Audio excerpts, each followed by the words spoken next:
Today we're going to look at a couple more example problems for uniform circular motion and centripetal force. Before we do that though, I'm going to review real quick our steps for solving these problems. First step is to draw a free body diagram. Second is, if needed, we can resolve vectors into components.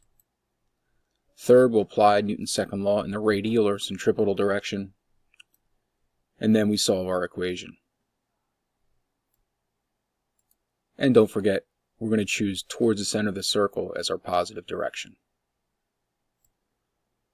Our first example, a 500 kilogram roller coaster is going through a dip in the track whose curvature approximates a circle of radius 200 meters. If the speed of the cart is 15 meters per second, what normal force will be exerted by the track on the cart? So our first step is to draw a free body diagram. So we have the cart down in the dip, so we have the weight of the cart acting down, we have the normal force acting up. And since the center of our circular path is up, we're going to treat up as the positive direction. No need to resolve any vectors into components, so we can apply Newton's second law in the radial direction. So in this case, we have the normal force acting up minus the weight, so equal to mass times the centripetal acceleration. We add the weight to the other side, we get normal force equals mass times centripetal acceleration plus the weight. And now we can just plug in our numbers.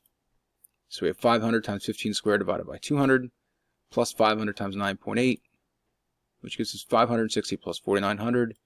So there's a normal force of 5,500 newtons.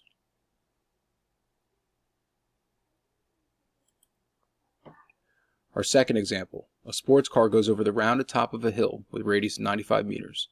What is the maximum speed the car can have to avoid losing contact with the road?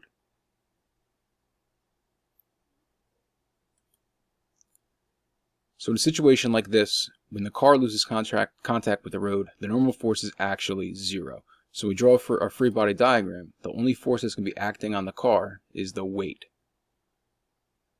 No need to resolve any vectors into components. So we apply Newton's second law in a radial direction. So we have weight equals mass times centripetal acceleration. We can see that our mass is going to cancel. And we can multiply both sides by r. Then take the square root.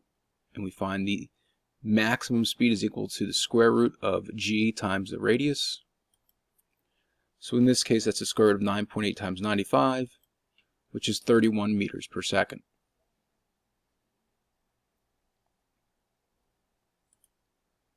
Example 3.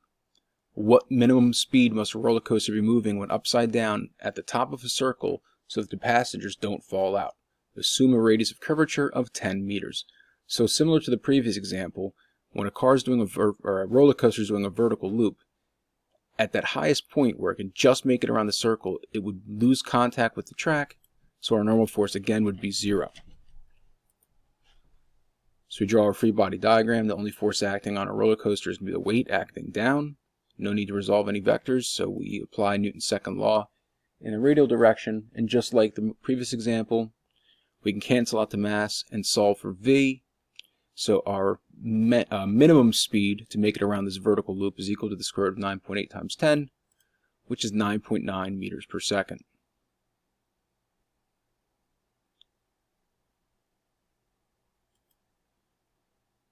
And for our last example, a car traveling at a speed of 25 meters per second rounds a flat curve whose radius is 125 meters. Find the coefficient of friction between the tires and the road. So we're going to draw a free body diagram. We have the normal force acting up, the weight acting down, and the force that's going to act towards the center of the circular path is going to be this frictional force. So if you can see the mouse in here, we're going to say the center of the circular path is here to the right, so friction acts on the car towards the right. No forces to resolve in any components, so we can apply Newton's second law in the radial direction.